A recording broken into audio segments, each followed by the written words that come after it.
জ্বালানি তেল মজুত প্রতিরোধ, বিপণনের শৃঙ্খলা রক্ষা এবং নিরবিচ্ছিন্ন সরবরাহ নিশ্চিতের লক্ষ্যে সারা দেশে যে ডিপোগুলো আছে, তেলের ডিপো, সেইখানে বিজিবি মোতায়েন করা হয়েছে এবং সারা দেশের সঙ্গে সুনামগঞ্জেও একটি ডিপোতে, ভারসমান ডিপোতে ১.৫ প্লাটুন বিজিবি মোতায়েন করা হয়েছে।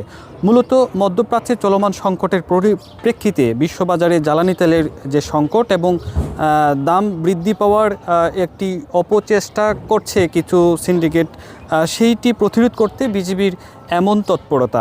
বিশ্ববাজারে জ্বালানি তেলের সংকট ও দাম বৃদ্ধি পাওয়ায় অবৈধভাবে জ্বালানি তেল মজুত প্রতিরোধ এবং নিরবিচ্ছিন্ন সরবরাহ নিশ্চিতে বিজিবি সদর দপ্তরের দিক নির্দেশনায় দেশের বিভিন্ন ফুয়েল ডিপোতে বিজিবি মোতায়েন করা হয়েছে।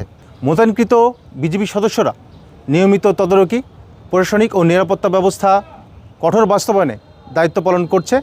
এছাড়াও সীমান্তবর্তী এলাকায় চেকপোস্ট স্থাপনসহ টহল জোরদার এবং গোয়েন্দা তৎপরতা বৃদ্ধি করা হয়েছে।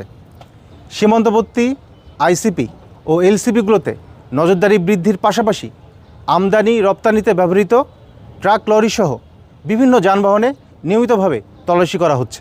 গ্লিটারের টুইন লেমন ও অ্যান্টিব্যাকটেরিয়াল ফর্মুলা বাসনকে চকচকে জীবাণুমুক্ত করে আমাদের দেয় গ্লিটার গ্যারান্টি। বিজিবি থাকাতে আমাদের সুবিধা, কারণ ফার্টিরা বেশি তেল চাইতেছে, বেশি তেল না দিলে আমাদেরকে ডিস্টার্ব করে। ওনারা থাকাতে আমাদের আর এই অসুবিধাটা হয় না। দুটা বাস আছে, দুটা বাসে 6,20,000 তেল ধরে আমরা বেচতে পারি। এই তেলটা ঢাকার থেকে আসে। আমরা আমাদের বিভিন্ন এজেন্সি বা আমাদের লাইসেন্স দ্বারা যারা লাইসেন্স আছে তাদেরকে আমরা মালগুলি পরিবেশন করি।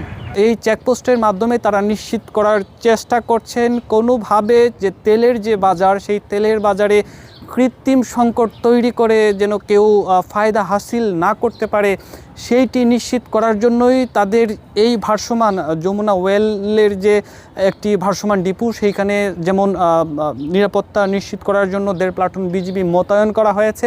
একই সঙ্গে সীমান্ত এলাকার যে সড়কগুলো আছে সেইখানেও তল্লাশি চেকপোস্ট বসানো হয়েছে।